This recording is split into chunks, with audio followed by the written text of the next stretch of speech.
Welcome to the podcast. If you'd like to listen to an ad-free version of this episode and all of our episodes, then search True Crime Today Premium Plus on Apple Podcasts and press subscribe. That's our premium channel where all of our ad-free and advanced episodes live, all in one place. True Crime Today Premium Plus. Search it on Apple Podcasts and press subscribe. Even try it for 3 days free. They thought they'd get away with it until now. This is Hidden Killers with Tony Bruschi, featuring retired FBI Special Agent Jennifer Coffindaffer. The trial of Richard Allen, the man accused of being the Delphi murderer, wrapping up this week, at least testimony wrapping up on the 7th of November. It's over to the jury now. The jury may have already rendered their verdict by the time you are listening to this, but we're going to be talking about how it all closed out with Jennifer Coffindaffer, retired FBI special agent. I'm just going to open it up here. There's two sides. I really want to hear strengths, weaknesses, what you thought. Let's start with the prosecution of Richard Allen, leading right up to those closing arguments that took place today and what we've heard reported. What's your thoughts on how it all went? I think the biggest disappointment in the prosecution's case, looking at it, was really just the lack of evidence. It's really stunning that this type of murder involving two females, involving clothes, being taken off, a body being reclothed, the use of possibly a box cutter or at least a sharp instrument, and yet no DNA. No fingerprints, not one hair, not one bit of touch DNA, nothing, zero that connects Richard Allen to these brutal, vicious murders is really surprising to me. In addition, the cellular information, just absolutely a big zero. They have made a big point out of the fact that they collected approximately 20 cell phones of his and not the cell phone from 2017. But they didn't do anything to prove what happened to the phone in 2017. The bottom line is the phone that he had, he specifically gave to law enforcement at the time. It was recorded, the serial number, the details regarding that phone. Law enforcement did nothing to image it or to further investigate that phone, even though he gave it to the DNR individual. So you have kind of a goose egg there in terms of this 2017 phone. I do think it looks bad that it was missing, but did they do any investigation to find out, did he turn it in at that time to the carrier? Yeah. I didn't hear anything that was very specific on the investigation done as to where the phone was. We heard a lot of claims made in this from the prosecution, and then exactly like that, just kind of no follow-up or any context to it. Like, he didn't have the phone anymore. Most people probably don't have their phones from that time, but they did, in fact, have a chance to take a look at it back then. Another piece to this that I thought, excuse me, allergies are horrible right now, was the assumption here that his voice matched. One of the people who testified, I believe it was a trooper, correct, that said the voice matched. Didn't quantify that with any sort of like vocal recognition software or vocal matching. Just, yeah, it matches. Kind of, in my opinion, it matches. I was kind of shocked by that part, and just the way it was presented as if it were a true expert opinion, but it just seems like it was a guy that thought it sounded like him. Well, it's such a great point you bring up, and I'm going to go one step further. Yeah. The judge even allowed testimony as to what was said on the tape, and that is just wrong, in my opinion.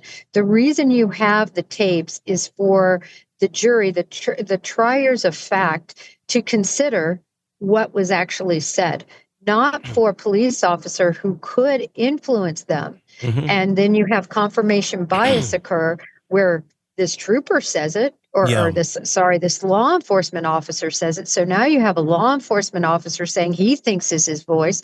how much have we really heard from Richard Allen? And anyway, it's totally unscientific. Yeah. I can tell you with the FBI, even though we had voice exemplars that we would send up to Quantico, Yeah. and I did it on multiple occasions, and always the report I got back, if it was a match, was something to the degree of, we can't not say it's him. Mm-hmm. Literally.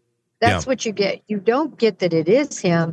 You just get, we can't say that it is not him. That's the best I could ever do. And so what we did to prove a true voice exemplar was we had people who were siblings, parents, best friends, ex-wives get on the stand and testify because, of course, they would have heard that person speak for years on end, and they can recognize the voice.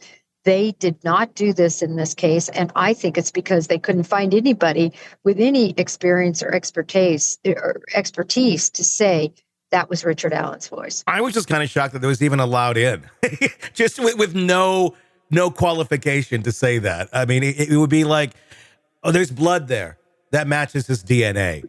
Like, how? I just know. It's like, no, you don't. You do not know. It was just kind of a stark statement to present to a jury as if it was some sort of expert testimony. Very bizarre. I totally agree with you. And it's like a handwriting person. Yeah. That isn't a handwriting person. That isn't a handwriting person. Top, and you just say, see, the eye looks the same. Yeah. Oh, by the way, you've had absolutely zero training in that arena. Yeah. And, you haven't seen all of their handwriting, but yes. So I agree. There was a lot let in like that was just really opinions, not from experts. No DNA found at the scene. And as you were describing, just how bizarre that is with the amount of handling that seemed to have been done. Was there no DNA found at the scene because they didn't examine things thoroughly enough? Or was it for another reason? Was there any DNA found at the scene of anyone? I know we had the piece of hair that they looked at, but even that was surprising to hear just someone say initially, well, it's probably one of her family members. We're just not going to look at it. The whole investigation just seems so bizarre, even if they don't have, a lot of these sort of cases in that area. I don't know, if you watched a detective show, it seems like you'd have a little more knowledge of how to handle a crime scene. Well, from my understanding, that crime scene was handled so poorly. There were multiple police officers traipsing through it. It was not properly cordoned off, as you would imagine it would have been. Mm-hmm. And so you had a problem with really being able to collect DNA and some of the other information. And recall the hand swipe on the tree that some believed was a rune from the Odins. That hand swipe, which now they're saying was Libby's, at the time, they didn't even take that and do a sampling of it until pretty recently, which was also very surprising. That should have been done at the very beginning of this investigation, because you would never know whose blood that was on there. And so it's just from A to Z, in my opinion. Do I know whether Richard Allen did this crime or not? All I know is there is definitely, in my opinion, reasonable doubt. Welcome to the podcast. If you'd like to listen to an ad-free version of this episode and all of our episodes, then search True Crime Today Premium Plus on Apple Podcasts and press subscribe. That's our premium channel where all of our ad-free and advanced episodes live, all in one place. True Crime Today Premium Plus. Search it on Apple Podcasts and press subscribe. Even try it for 3 days free. You're neck deep in a dark, twisted tale, and just as the tension peaks, bam, a commercial about some miracle diet pill breaks the spell. It's like finding a fly in your soup after the first bite. But here's the fix. True Crime Today Premium Plus on Apple Podcasts. You get to enjoy your crime stories without the junk. Ad-free episodes, extended interviews that go beyond the surface, and early access to all the gruesome details. It's like swapping out a can of cheap beer for a glass of fine whiskey. So search for True Crime Today Premium Plus on Apple Podcasts. Subscribe and keep the darkness flowing uninterrupted.